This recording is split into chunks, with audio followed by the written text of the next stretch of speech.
Okay, thank you very much. I realize a lot of you are tired, and I'm not. I had a little walk around town, but I also want to address some serious issues with you, and it's actually quite a bit. So I hope I can keep you alive a little bit. So I'm going to talk about crisis in the world economy. And we've talked quite a bit about things. So I'm going to talk a bit about financial crisis. I'm going to talk a bit about climate crisis. I'm going to talk about scarcity of natural resources, shortage of oil, of gas, and how that changes geopolitical kind of situation.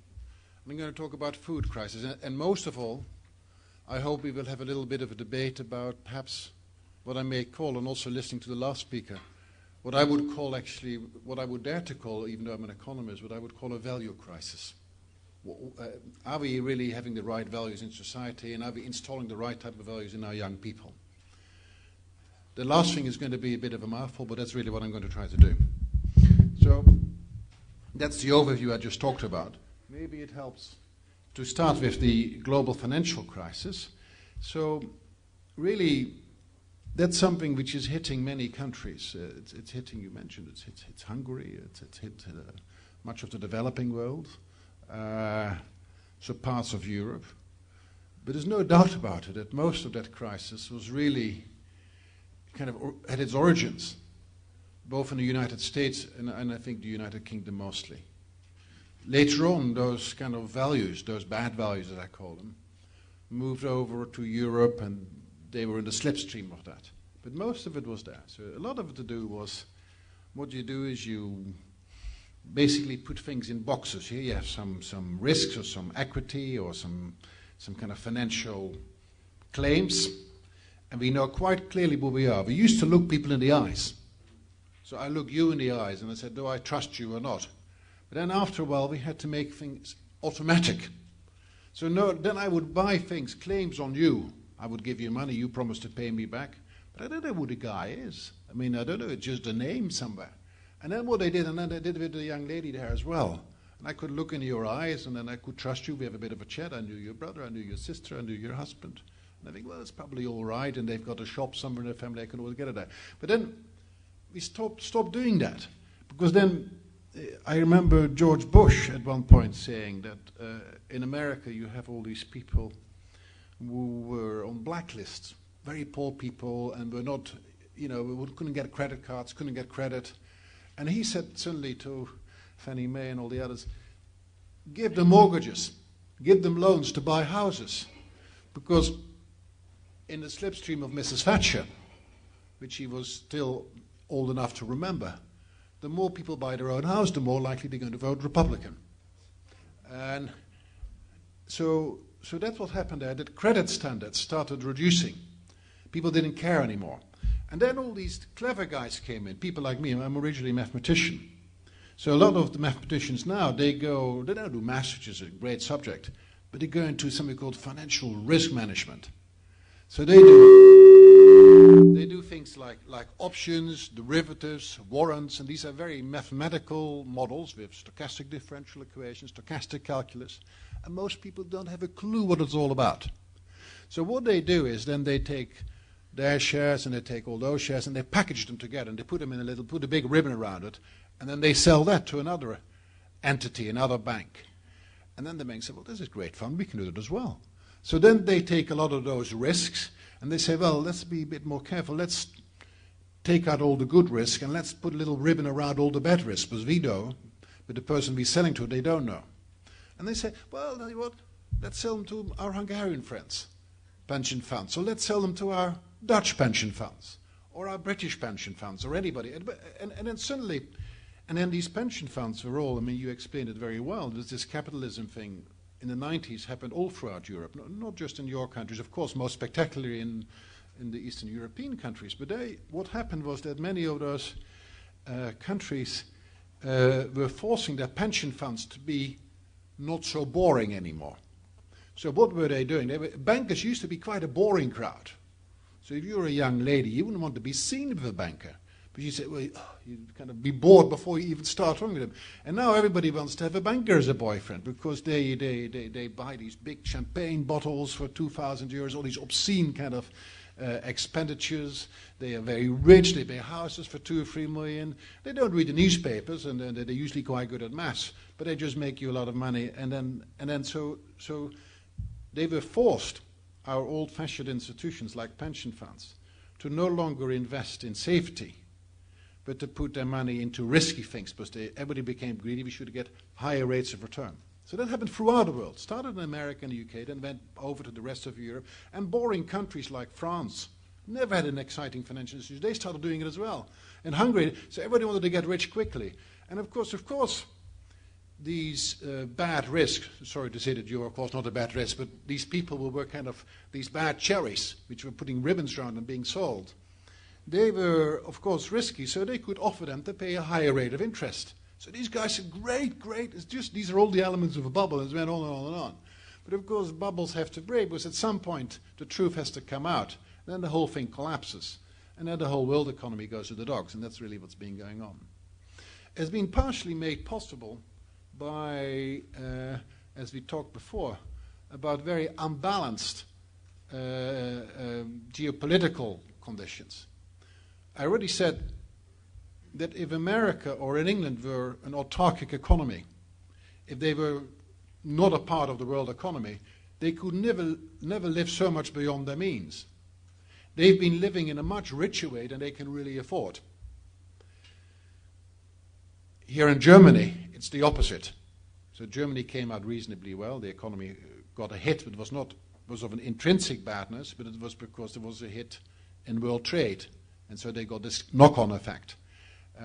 But for Germany, really, it's quite interesting that people are quite frugal. There's this Protestant spirit, perhaps. So they save. So they produce more than they consume. So large parts of America are owned by Germans. This poorest country in the world, China, has been producing more than it consumes. So it's been exporting things to America because they all want to wear these cheap Chinese clothes and they want to have all these cheap Chinese technological equipment. And the saving is true for Britain, so they all have to have 5 televisions, a television in every room and things like that.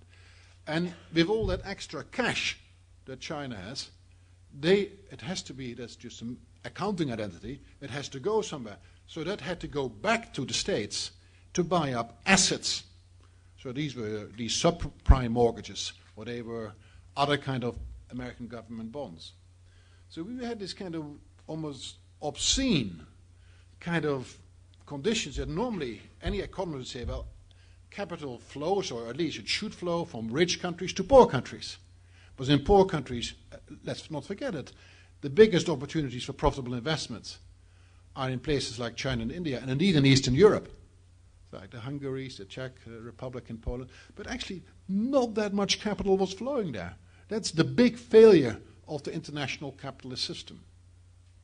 At the same time, we see that there are 2 books which you should know of, and I will just not do too many books, otherwise you think I'm an academic, but maybe you've heard of Adam Smith, a great Scottish guy. Huh? And he wrote 2 books. So, have heard of The Wealth of Nations. So the idea in the 90s, and the ideas which have been kept in front of many of our friends in Eastern Europe, is that the capitalist system is efficient. Economists say it's Pareto efficient, after the famous economist Wilfredo Pareto. It's impossible to have another arrangement of affairs which will lead without making somebody else worse off. That's what it means, efficiency. Now the point is, it may, even if I say it's not efficient because of the problems of the climate, but even if it was efficient, it's never going to be just.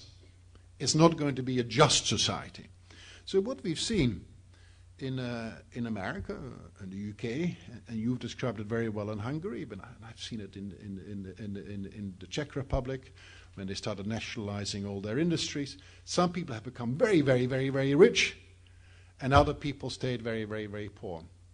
So, although economists are good on saying what's efficient, they have no business saying what's just or not just. So at this point I switch from an economist to a social democrat, or anyway, so I think a capitalist may have a very ugly face. So I'm in favor of something called social capitalism. Now, well, all of you know that that's, or moral capitalism, that's an oxymoron. It's a bit like a chaste prostitute. You don't get those. So it is, but it is the challenge in which what politicians, what many of you youngsters will be facing in the coming years.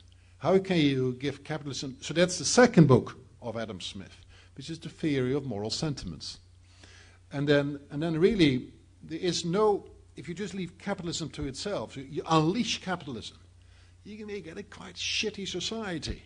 You will get pollution being dumped, you will get slavery is efficient. There's nothing wrong with slavery from an economic point of view. People have got a Nobel Prize for it. The most famous economic historian, American guy, Douglas North, got his Nobel Prize for that. But is it just, or is it something, is it moral, is it something we want to do? So you always have to have these two sides of the medal. And I think in the 90s, which is what I would call, it's the me era, was all the young people were trained. It's me. It's Adam Smith Mark I. If we are all purely egocentric, we all go for our own goals, then that's the best for economic society. You must have heard that parable many, many times, because that's what's been told. Jeff Sachs went to Poland to say that. Many economists have said that.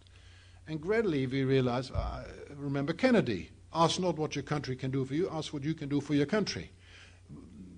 Values like empathy, sincerity, trust, they don't come automatic. Trust is an expression, comes by foot and goes by horse. Another expression is due to Oliver Wendell Holmes. Don't put your trust in money, but put your money in trust.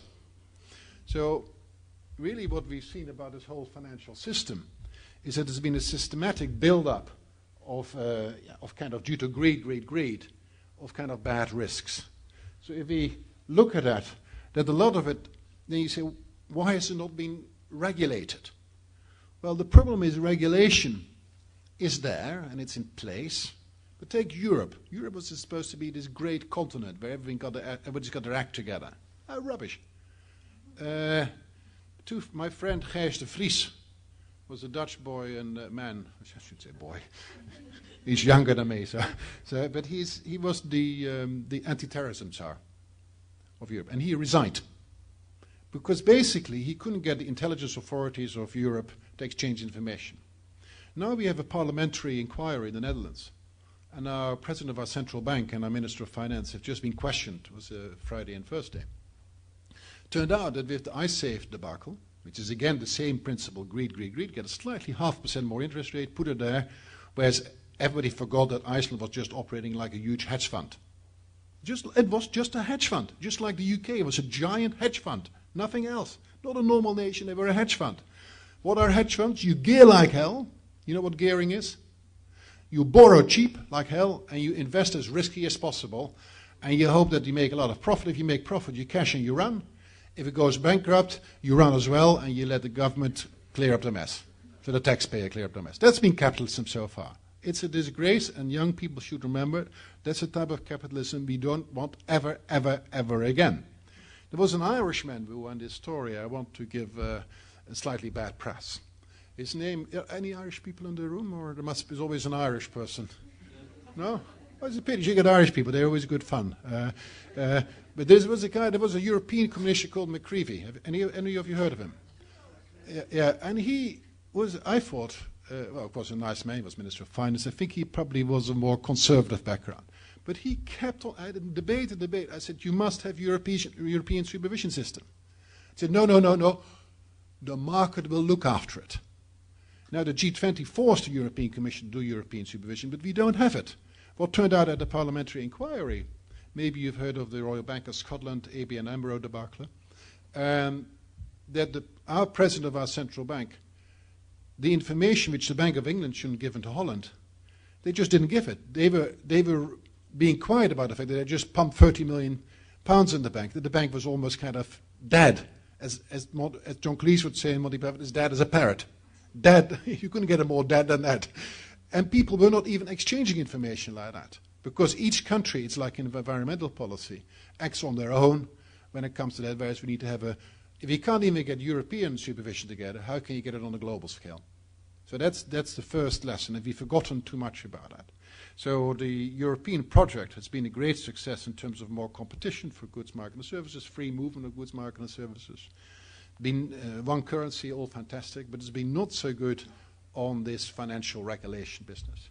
So that's what we really need to have. Then we also have, of course, you have to be a bit skeptical about it, that these regulators are a bit poor guys. So I've got this young boy I look after a bit. Well, he's a head taller than me. And he's just finished maths. He did it in Warwick when he was 20. So he's 21 now. And he's did a course in financial engineering. He can do math options. He can calculate them. You know, very boring, but he'll be a good investment. If you don't have a rich husband, he'll be all right. So, but then what he does, so it said, why don't you work? He got an offer. It's a bit difficult because they all want to work for J.P. Morgan or Goldman Sachs. Because then, before you're 26, you make £600,000-700,000 a year. No problem. I know many of my students have got that. So he said, shit, it's a bit problem. Now I've got an FSA. But you want to work for the FSA, you're considered a complete loser. Do you know what the FSA is? The Financial Services Authority, the regulator. But then they get at most £50,000 a year. I think it's a very decent salary. I said, what do you think a nurse earns in London? 25,000. What do you think a school teacher earns? 30,000. 50,000, you're a loser. But there's something wrong if people say that. And also there's something wrong that if all the losers and all the people who are not considered to be very smart go and work for the Financial Services Authority, how can you expect them to regulate all these sharp guys who are motivated by multi-million pound and dollar contracts? So, and the financial landscape changes that fast that it's almost impossible to keep up. There's an extra issue there, which is just, don't consider it too flippant what I say, because I actually mean it, but just for something to think about, maybe not to respond to, but you will probably, maybe you giggle, but it's not. I think the city is partially to do with all these young boys full of this, what do you have it down here? The testosterone, yeah. Testosterone, so they just want to kill. And you see them, they want to go and kill, and they do it. It's really the stuff, the testosterone you need on the rugby pitch. So maybe I need a bit more mature ladies in the city. So it's also the type of people who work in the city. You should wonder, is this really what we want? We always talk about equal representation in boardrooms. Maybe we should think about slightly different type of people running our pension funds, running our banks and things like that. So I think it already would help a lot if there were more women, and there was also people who just, when the testosterone dies out a bit or becomes a bit less prominent. But there's that element we should think about as well. So this is the whole problem. And then when you think, how does it hit? So my story is going to be mainly a story for developing countries. So I think the developing countries are really screwed. When I think of developing countries, I particularly think of the African continent. So when you look at it, we see that private capital dries up. Actually, in fact, a lot of capital is being repatriated from developing countries. Being also actually not just developing countries, also Middle and Eastern European countries. People who are investing like hell, it's all being taken back. People are dry. Nothing's happening. That's also an important reason, FDI drying up and things like that, why many of these countries are flat on the backside. Then for the developing countries, we see that since foreign aid is often tied to GDP, 0.7 or 0.8%, depending on the country, particularly in the Nordic European countries, that's falling as well. Then thirdly, we see, of course, there's less international world trade, goes flat on its bottom, so these countries have nothing to export to anymore. Furthermore, you get a lot of protectionist tendencies. So now people are coming out in some countries again, not too much exports from these poor countries to us. We need to protect our own jobs. All of these are particularly hurtful for developing countries. Finally, we have many poor people from developing countries working in our countries. In Berlin, of course, you have a large Turkish community. In Rotterdam, you have a big Cape Verdean community. These people are less able to send money back to their families and things like that. And we know that the return, the profitable return on remittances, this is what they're called, that's money much better spent than say, development aid, because they know their country's much better. So often that money leads to big investments. So that's all a reason why these developing countries are hit a lot. Now, I won't discuss by how much these countries are declining, because she gave some nice graphs for Hungary. Russia is declining like hell. It's true for that whole region. It's true for large parts of the world. Here you see capital being repatriated. Here you see foreign aid declining. Here you see another problem is, of course, that for these countries on the right you have this sharp fall in remittances. And on the left side, another problem is that because the whole world economy is on a lower pitch, is running at a slower pace, you find that commodity prices have gone down a bit. And for many developing countries, some of these developing countries, if you think of, say, well, not so developing countries like Algeria or Nigeria or Congo, sometimes 60, 70, 40, 50% of the national income depends on the sale of just one of these commodities. If commodity prices drop like that, they're screwed. So what I'm saying is that there is a large part of the world financial crisis. The costs fall in the poorest countries on our planet, and it's got nothing to do with them. It's got zero to do with them, and yet it falls on them. So that's a big issue. Just like it's got nothing to do for Hungary, incidentally, not all of it. Okay. So, well, we talked quite a bit about it, so I'll be short on this. We need to think more about global politics. We need to think about what are our... Some of you will want to work if you can't finance, or you can't get over kind of being a high-flying city banker in Manhattan or the City of London. Then the second best thing is that what most young people do is they say, well, could I not possibly get a job at the United Nations?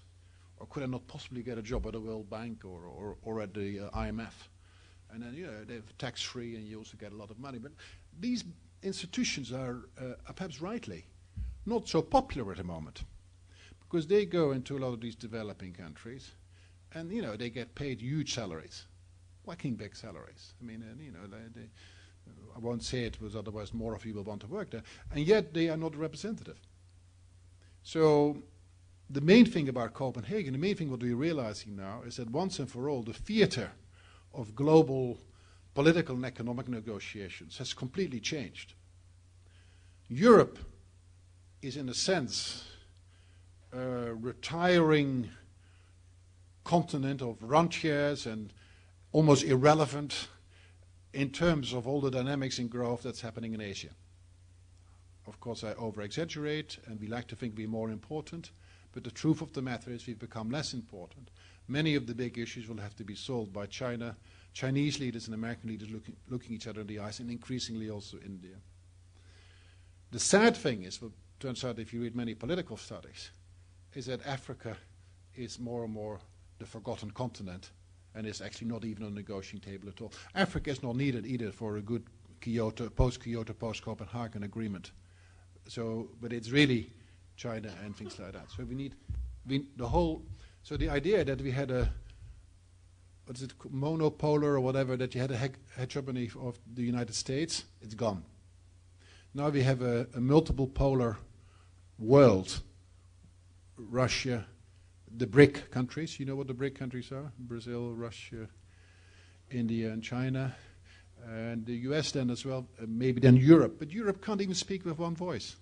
So we don't even have who's the president? We got now 3 of them, I think. I don't know, we have Barroso, we have this lady from the English lady, and then we have this guy, the haiku the lovely guy from Belgium, and it's a joke. Huh?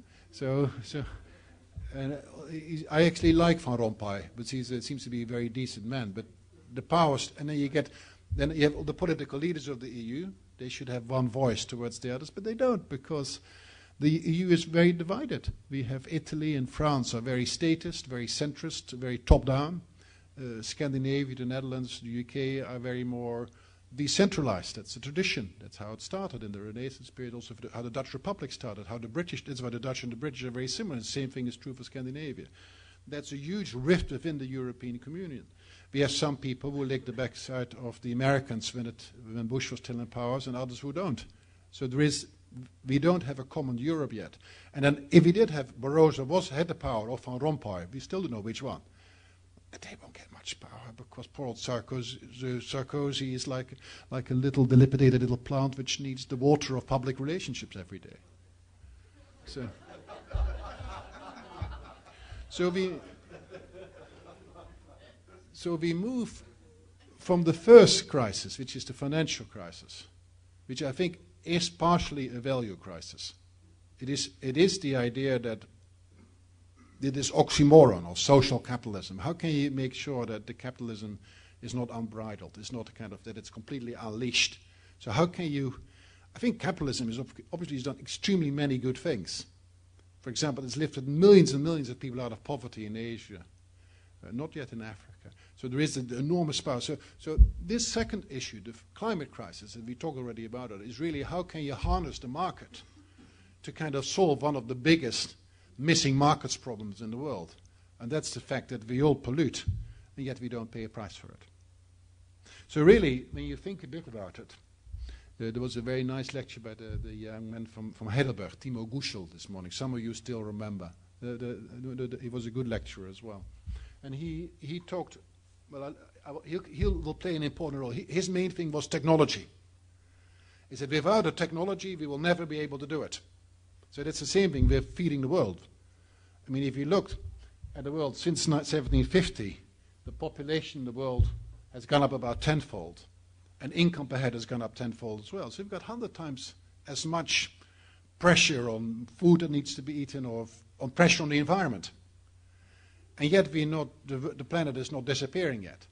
So a large part of it is that we're reducing emission intensities, which is actually what he showed us. Sometimes we do it stupid, like the solar power in Germany, but on the whole, we've managed to get it down a bit. But here you see the challenge. For the next 40 years, the global population, the world population, will go from about 6.5 billion people to about 9 billion people, a bit more than 9 billion people. This is already reckoning, so don't be misguided that when The Economist writes a few months ago that fertility rates are coming down quite a bit, they're already discounted in those estimates. So population is going to be enormous, huge pressure on the scarce resources and on the environmental capacity for operating on this planet. Now, no doubt about it, our planet will survive. You know, there's no problem, planets will survive, even if the temperature goes up 10, 20 degrees. But is it the way we do, as Susan George says, or the way the ecological environment, namely the biodiversity, well, that will survive. That's the question. But the planet will survive. It'll just be a bit hotter and it'll be a bit more unpleasant for us. So that's the thing. And don't forget that they expect during the next 4 decades, in the business, I will say a bit more about it, CO2 concentration will double. And don't forget that there's a Nobel Prize winner, Paul Crutzen, and he got his prize to show that the CO2 problem, to a large extent, it's man-made. Of course, there's ups and downs, like many people said. We've always had ice age and things like that, but now, don't forget this graph which you've seen is all flat, and the last 20, 30, 40, 50 years are going to boom, like that, CO2 emission. It's largely it's mostly, half of it is caused by industry and by vehicles. It's caused particularly by electricity plants, not when they use nuclear. I'm not necessarily in favor of nuclear, but it's particularly by coal-using plants, particularly brown coal-using plants.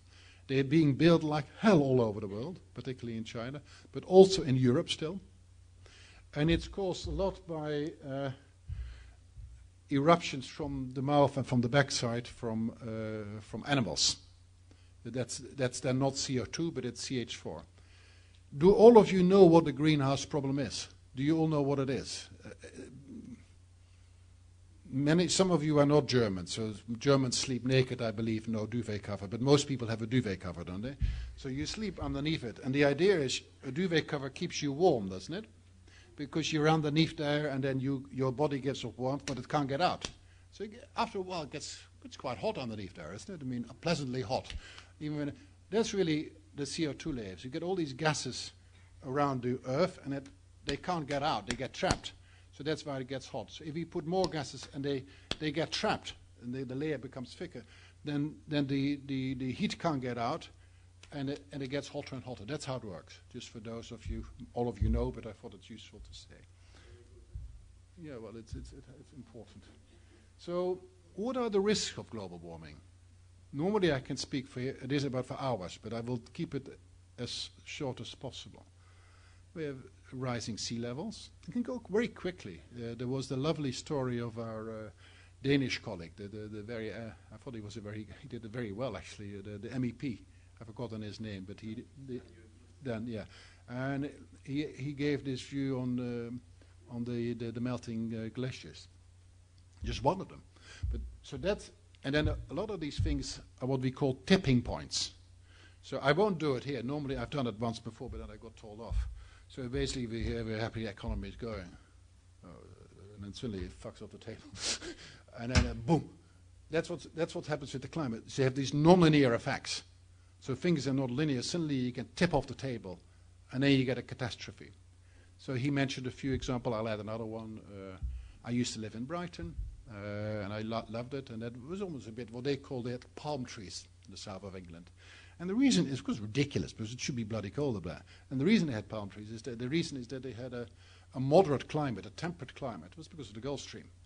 Now the Gulf Stream can easily go into reverse, and then whole populations will change. So that's something, a non-linearity, which can suddenly change.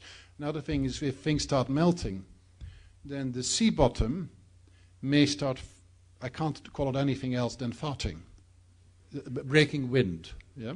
So they release CH4. And CH4 is also one of these bars which gives you this duvet cover around the world and makes the planet hotter. So if you don't know anything about that, so if that suddenly goes into overdrive, then suddenly things can go very non-linear, and then it doesn't go like boom, boom, boom, boom, like the temperature, it goes boom, like that. And that's what people are afraid of. And that people are scared. So climate change is a bit like the financial crisis, one where we have extreme risks, which you're trying to avoid. So the issue is not risk aversion, the issue is precaution. So if I'm walking along a cliff path, and I know there is an extreme risk that if I just put one foot outside and I'll be down and I'll be dead as a parrot, I keep well away from it. I take huge safety margins because I don't even want to take a small risk that I fall down it. Whereas if it's small risk, I can afford to be risk averse. No, be prudent. We have precaution, and that's all what the Stern report, Nick Stern, the guy who was now at LSE, Lord Stern, that is actually not Sir Stern, that he's arguing for the precautionary principle.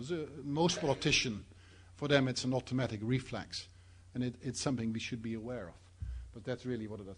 Another thing I want to mention is, I said that all these destruction of natural habitats, I was on the UNESCO committee for many years, and then you have to not just do the monuments like the Cathedral of Cologne, but also all the natural habitats.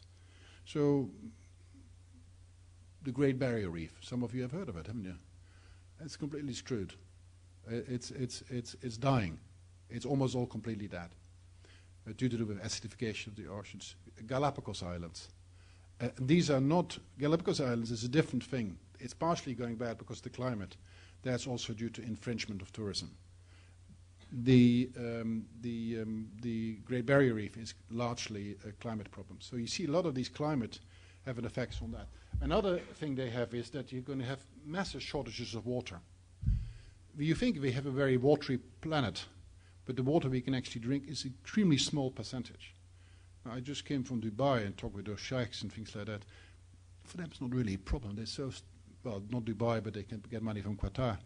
They're so stinkingly rich, they can actually get the salt out of the seawater and get fresh water. For most countries, and for most citizens on this earth, that's just not an option. It's just too bloody expensive. So the water is going to be a big problem. And then somebody said it already, and I said, oh, it was me actually. So what you're going to get? What you're going to get is that you're going to get all these wars, because climate change will make the fights about natural resources bigger, and you're going to get more wars, and these are real costs. Most of these costs fall on developing countries, and that's very bad. So climate change, it's caused by the rich countries. Most of the burden falls on the poor countries. So it's got a global equity aspect, and secondly, it's got a huge intertemporal aspect, a time aspect. If you wait too long, it'll be too expensive and be much further away from home. So this has got an urgency issue. Not urgency because you necessarily get a catastrophe, but if you wait too long, the costs go up very quickly. So here to show you some numbers, otherwise you think I'm just joking. This is the latest World Bank report. So it's not such a suspicious organization. They actually do quite good research. So here they see poor countries, middle countries, and rich countries. And then you see that the footprints, the emissions per capita, are way higher in high-income countries. Of course, they would argue, yeah, but emissions per unit of national income are actually quite good in the high-income countries. It's true, but of course the big issue is if America deals with China, you have to make that they got 1.3 billion people. So that has to be part of the political negotiation equation. It has not been kind of faced in Copenhagen either. Then, if you look here, it's also historically, it is the rich countries that have contributed most to the CO2 problem. So these are the cumulative CO2 emissions since 1850. And you can see that, well, actually, all I want to say there, that it's mostly been caused by the rich countries as well, historically as well. So they're polluting much more at the moment, and they have polluted much more in the past. So it's our fault that the world is going that direction. I'm putting it this way because there is this issue to do with it. Now, to give you what kind of things will happen, if you look at this agricultural yields, what will happen to this climate change in around 2050 if you carry on with agricultural practices and the crops you've got at the moment? Then if you look at the red stuff, Australia, almost all of Africa, most of Latin America, these are agricultural returns. So if you don't do anything, agricultural returns will drop by about 50%, half. So there's going to be huge food shortages, unless we have a technological fix with GM and things like that. But GM is very difficult in Africa because plots of land in Africa are already very small. So the green revolution we've had in China or in Asia is going to be more difficult in Africa because the plots are too small. It's not going to be possible to roll out, unless, like large parts of Ethiopia, are bought by foreign multinationals for own profitable gains, which is what's happening as well. But that doesn't help those people. It's an excellent part of, very efficient from the global capitalist system, but maybe not very just. It's maybe not something, not everything what the capitalist system goes for is really something you want. So there's that. Then, so the climate change and war, I already mentioned these studies in these Science and Nature. So it gives you an extra dimension to the Malthusian population dynamics and the Darwinian survival of the fittest. But effectively what you get is a lot of evidence, more and more evidence, that as climate goes up, this is a bit academic, there's detailed studies where they've got thousands and thousands of conflicts over the last couple of 100 years, and they're directly related to climate change and all the other variables which could possibly affect conflict. Climate change has a huge effect on conflict for all the... So basically our gut reaction is correct, that's what I'm trying to say. So it's been backed up with detailed studies. Then if you look here, one of the reasons why it's difficult to have debates, well, you get people like Bjorn Lomborg or you get other politicians that, wait a bit and let's wait till we see. That's what people are saying. Also with this international panel, which have made some disastrous mistakes, maybe the chairman should be fired or whatever, but on the whole it's a very good panel. And they're collecting lots of evidence from lots of different groups. But the main message is that these things are hugely have long-run consequences. So for example, these are the climate change effects, and then you see when you have annual CO2 emissions, how long it takes, 100 years to 1,000 years, for the effects on the environment to materialize. So these are we're talking also in the Stern report, has a perspective of 100 years. 100 years is very long. There's not something like there was one guy, this guy who said, most politicians say, or businessmen say, look, I'm not hired to look at changes beyond 5 or beyond 10 years. This is 100 years. So many of these damages we see, they can happen quickly, but one of the biggest damages happen 100 years on from now. So now, looking at then what needs to be done. Business as usual. That's what will happen, that's what the planet is going towards. And this is the 2-degree trajectory. So that's if you want to limit, remember what our Danish friend said, if you want to limit emissions so that the temperature rise is limited to maximum plus 2 degrees, he said he'd rather have plus 1.5 degree. Well, then you would have to be somewhere like that. These are all the policies that are necessary to get that. So you need, the biggest one, this is demand reduction. So to make the CO2 tax, the cost of CO2, about 3 or 4 times as high as it is at the moment in Europe. 3 or 4 times as high. Secondly, we have to do much more on renewables. Hydro, solar, wind, bioenergy. Nuclear is part of the equation as well. That's the little yellow bit. Fossil, forestings, other greenhouse gases, and you have to switch from coal to gas. And the sequestration is also part of the equation. So don't be deluded when people come to you and say, we could solve it with all nuclear, or we could solve it if we just have a carbon tank. You probably need the whole scala of things. And furthermore, if you take the whole scala of instruments, it's also more efficient. I think it was, again, our friend from Timo Gussel, the professor from Heidelberg, who said we need lots of leaky buckets rather than one big fix, one holy grail. So these are these lots of leaky buckets. And if you do it all in one bucket, it gets rapidly much too expensive. So it's best to use a bit of everything. If you've never studied economics, most of an economics, the adagium you learn, if in doubt, smooth it out. So this is really, if in doubt, smooth. It's that principle. So why should we act now? People say, well, that's not, people say it's uncertain. You know, there's a whole, things can go up to 5 degrees, things may only go up to 1 degree. And then many people say, well, we don't know, let's stick our head in the ground. That's what most politicians, there's a lot of politicians say, well, let's wait until we know. But we will never know. This is an area where you have to make decisions under uncertainty. Businessmen know this very well. In business, you always have to make decisions under uncertainty. So really what's going on here is, it may go by 1 degree, but some people say it may go by 6 degrees. So it's tough to get political support. So the whole bailout of all the financial banks cost about 5% of GDP, whereas this package, the Stern report says 0.5%, my figures and most people says it's actually need about 1%, but it's still a modest amount compared with all the bailout of all the banks cost. So I think the climate change fix is going to be expensive, but not as expensive, 5 times cheaper than the bailout of the banks. Good deal, I say, so go for it. But you need this credible carbon tax. And then, furthermore, a lot can be done by stopping stupid policies. The most stupid policy that Obama could stop immediately is to stop subsidizing bioethanol. Whole America is now full of bioethanol plants, and they're extremely bad for the environment. You could just stop the subsidies. It's bloody good. It stops immediately, and you get it's no problem. So that's particularly the corn ethanol subsidies. Then the size of the carbon challenge is a bit to give you, so what Obama has, if you look at the United States, to get greenhouse gases 14% below the 2005 level by 2020 requires 1 gigaton. To get at the 83% reduction by 2050, you need 7 gigaton reductions. So I just thought, what is a gigaton reduction? How could you possibly get it? So you do some back on the envelope calculations, or on the back of a cigar box.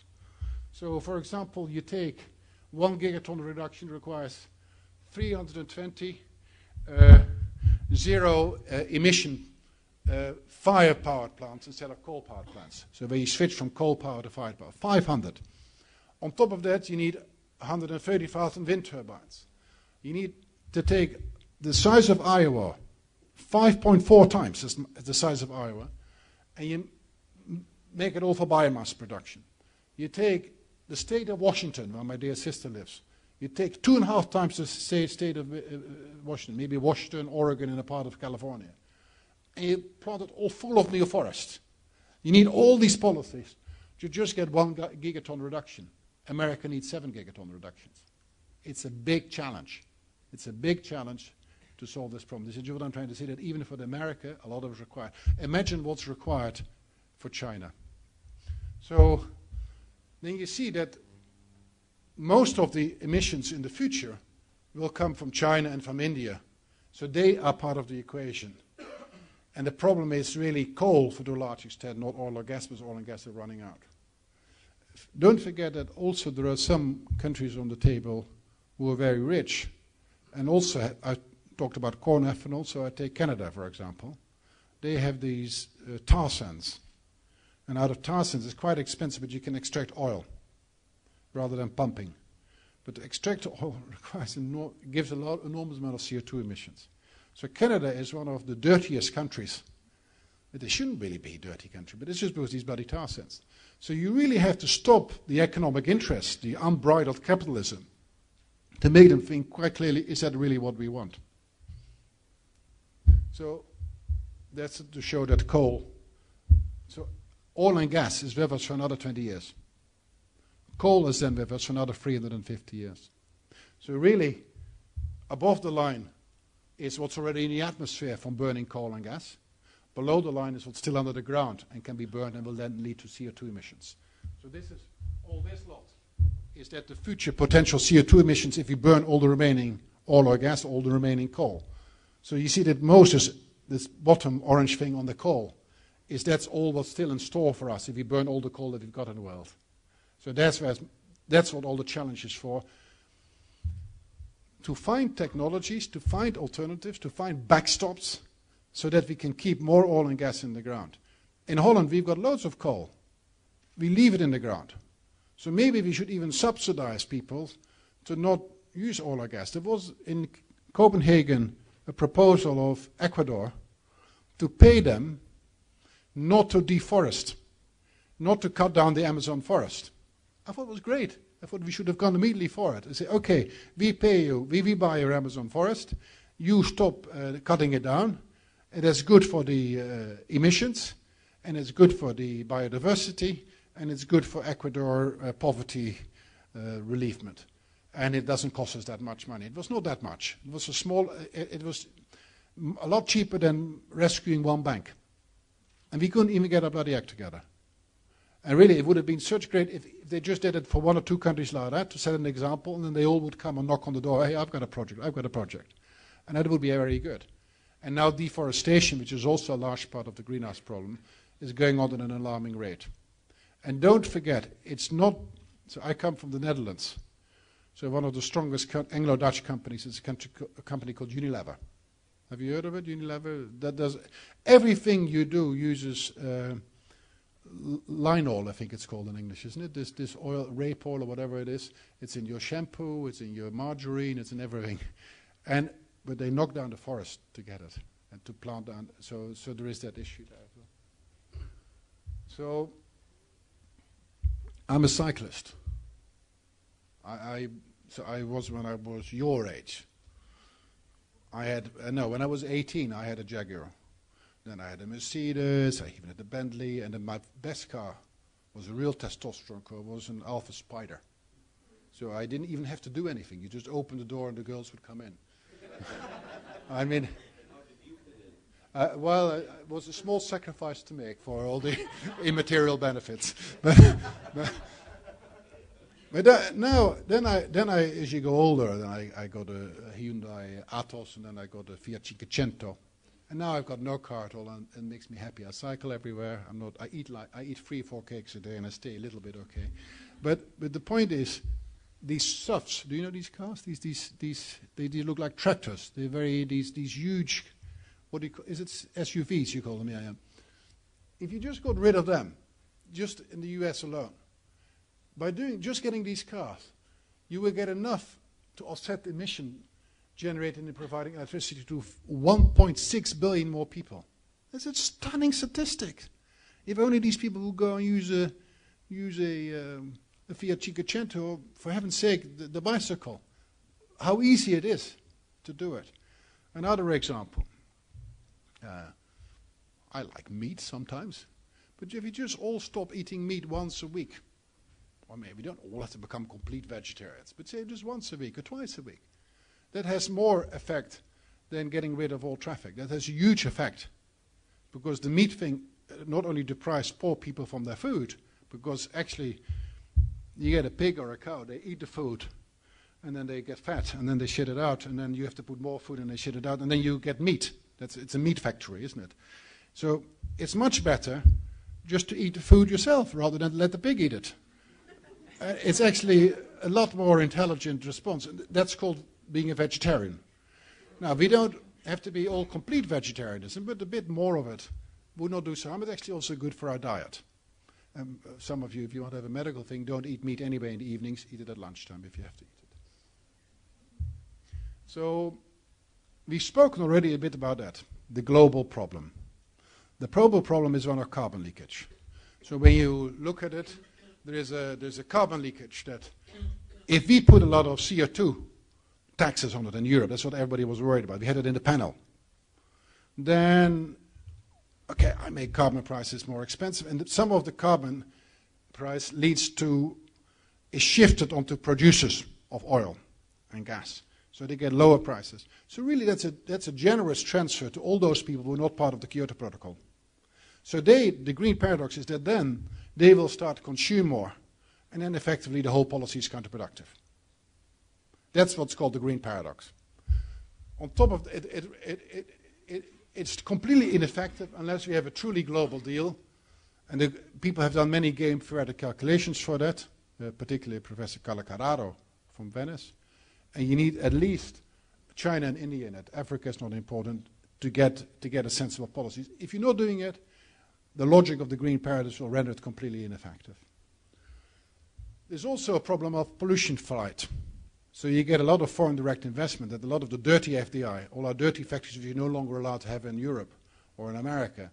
Well, we tell you what, we just put them in China, we put them in Africa. But Africa is now better because nobody asks many questions there.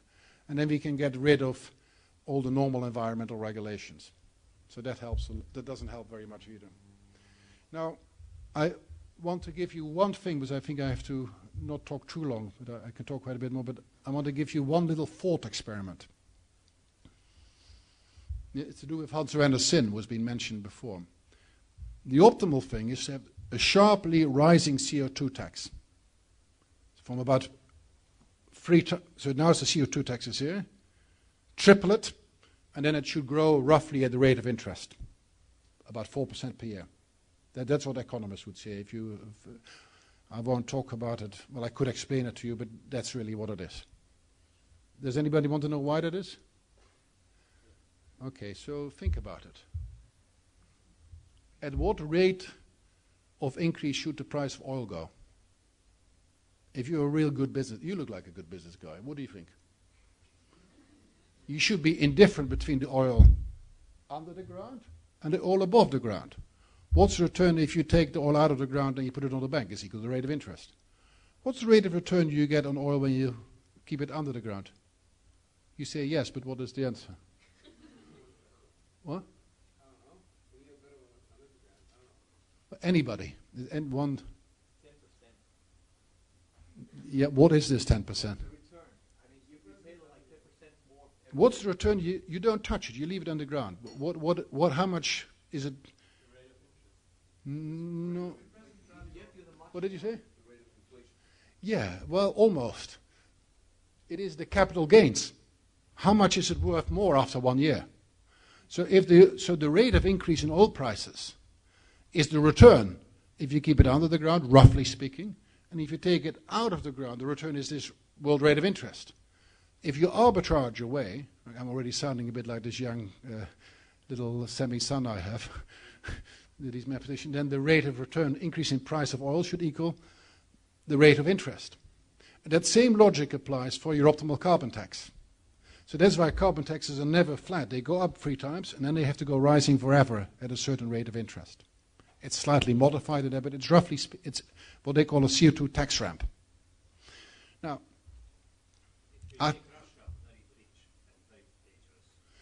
people who will hate it, that's a very good point, is that OPEC, oil-producing countries, gas-producing countries like Qatar and Russia, they will see that it's stealing from them.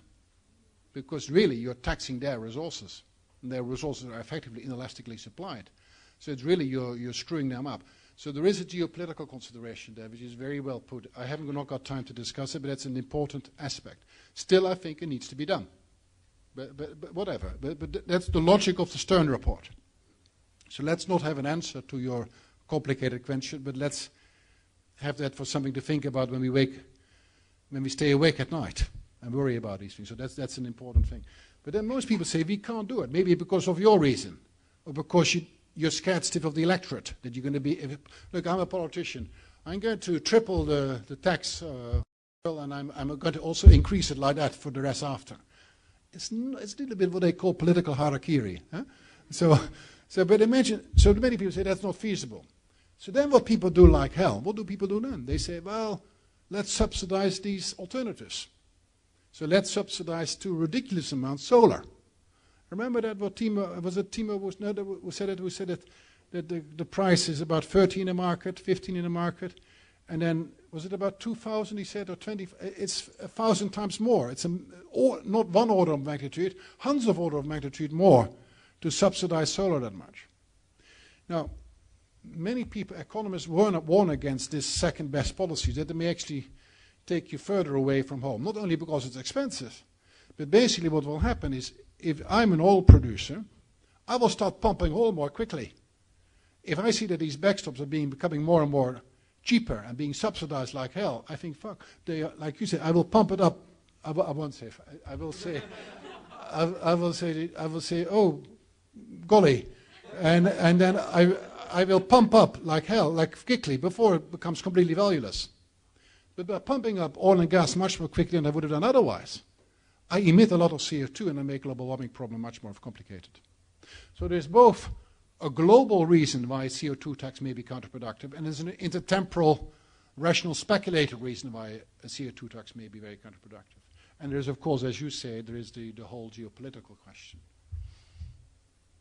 So these are tough dilemmas.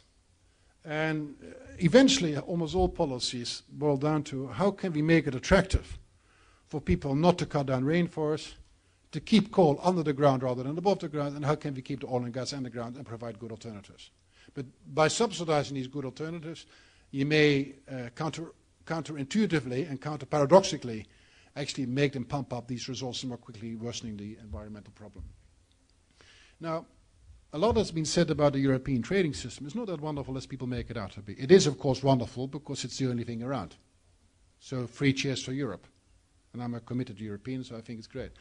But let's try to be a little bit less excited, because at the end of the day, EU carbon trading covers only 40%, and they made huge mistakes of grandfathering. Do you know what grandfathering is? So you get all the biggest bastards who have been kind of being the dirtiest, the filthiest, the polluters one. You say, well, I'm sorry, we have to go and to put those taxes on, and you have to buy these permits and things like that. So we give you all the permits for almost the pollution you've done in the past. Got it anything to do with equity? No, that's got everything to do with the sirens of very strong lobby groups and politicians doing the wrong thing. So the biggest mistake that's been made with the European trading scheme is that the richest, the most dirtiest, the most polluting, the baddest boys of the class have been given huge windfall profits. That's really what they should have done. They said, here are the permits, put them all in one big conference hall, and say we're going to auction it off. And they did not have the guts to do it. And that's because in politics you have to make all the left wing and the people like that, the Christian Democrats may have wanted it. You have the right wing, the more conservative or the more pro-industry political parties. And that's the ugly compromise we had in Europe. It was better than nothing, but it was an ugly compromise.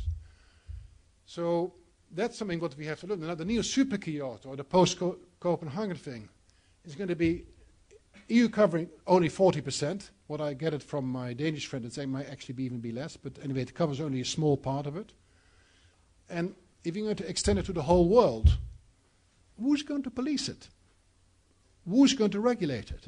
Because what is it? So I go to a Chinese firm or a village or city and I say, look, I buy the rights for you to pollute, and then we clean up your rubbish.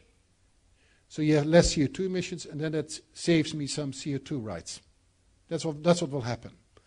But then there's going to be a huge amount of corruption. We've had 3 or 4 PhDs written on corruption, on deforestation, and also on these green miles. You know, you have green miles in the air.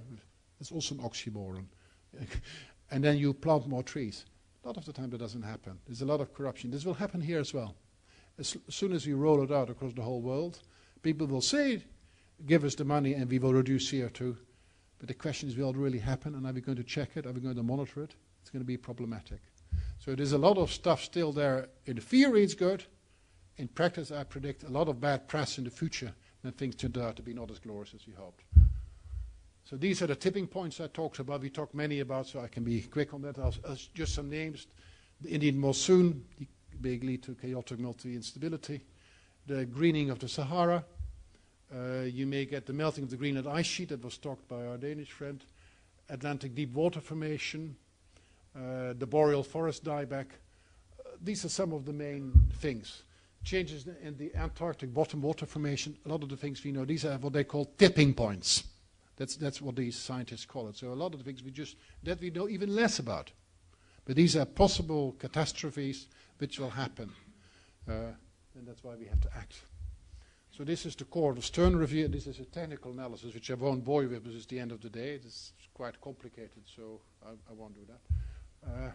And there's also the Weizmann critique. It's, well, basically what it's about let me do it for once, because not the technique, but just the ethical dilemma. Most people who are against the Stern Review, you know what the Stern Review does? The Stern Review says take a very low discount rate. What do you think a social planner or a benevolent dictator, a government? You sound very, very decent man. So you say, we give you the right to control the world. What kind of discount? How should he weigh future generations versus current generations? It's a huge ethical dilemma. Many moral philosophers have talked about. Now, what most people do, and also most people do, well, we should just take the rate of return to the market.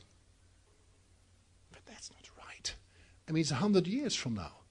So really, Stern says we should really, Frank Ramsey this was the mathematician who was also a good economist, brilliant man, died at the age of 24 via the kick of a horse, a Cambridge mathematician.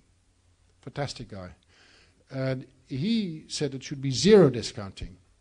But really what you're saying, normally you say, well, each generation, each year is about 4% or 3% less. You can't, that may be reflected in shares and share prices. We can unscramble it. That's a technical bit that I won't do with you. But believe me, I can do that. But then, is that ethical? So Nick's thing has been mostly to say, look, I actually think it's not ethical to discount future generation. If you take the force of discounting is such that if you discount only a little bit, then 100 years' time, that any potential gains from climate change policy will be worth nothing today.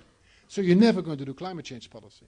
So almost the whole debate on the Stern Review and on climate change policy is between those who say you should discount and those who say you should not discount and we should care about our children. So I'll leave you. That's a bit technical. So the third bit, how many more minutes have I got? 2 minutes? It's done. It's finished?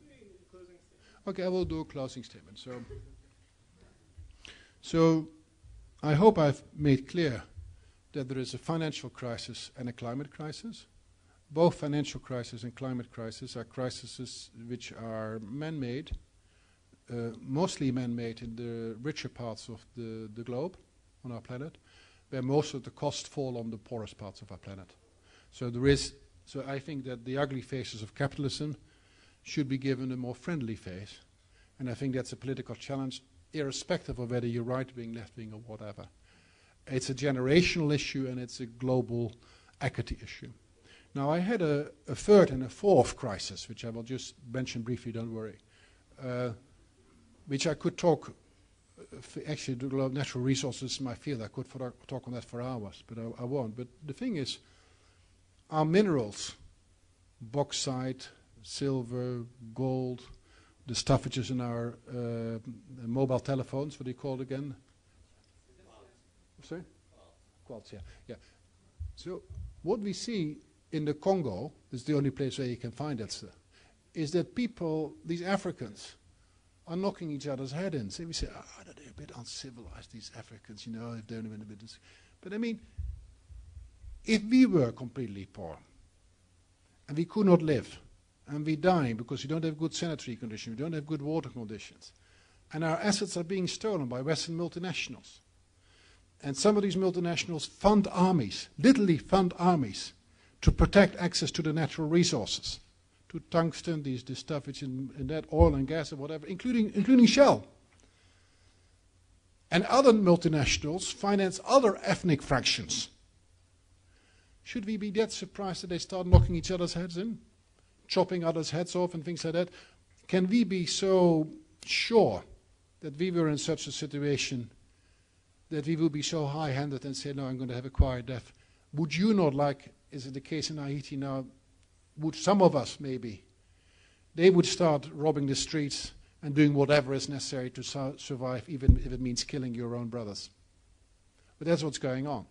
So a large part of this scramble for natural resources, that's what it's called, a race for natural resources, that they're finite.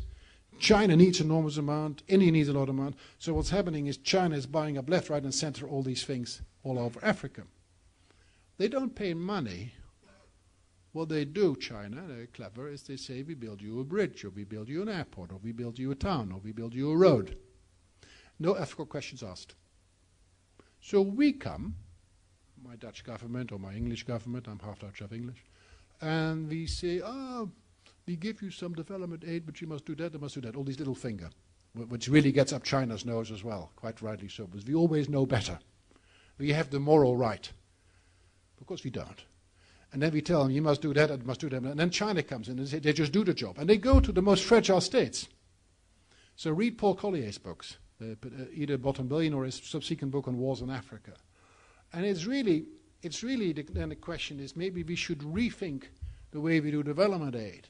And maybe we should be in countries for 10, 20 years to give alternative work for all these rebels. Because these are also full of young and testosterone.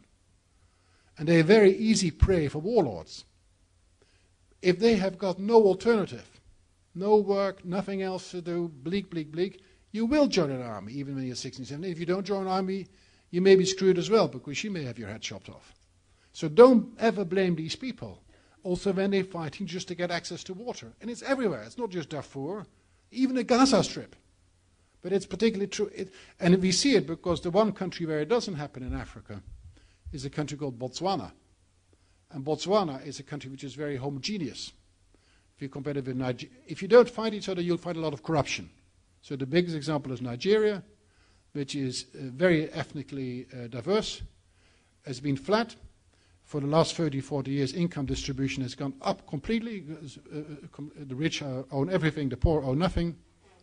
Income per capita hasn't grown at all, whereas Botswana has grown about by 8% per year. So really a large part of this global capitalism, putting a social face to global capitalism, will also involve a solution on what to do with scarce resources. Final point as one sentence, it's the same thing is true for the food crisis. Now food prices are a bit low, but we know that when we project, if you look at the FAO reports, it is the organization in Rome, people expect food prices to go up and up and up. We need a green revolution to solve the problems in Africa, and yet we know that that's going to be more and more complicated. I will cut short because I think I see you that you'll be grateful if I stop. So thank you very much for your attention.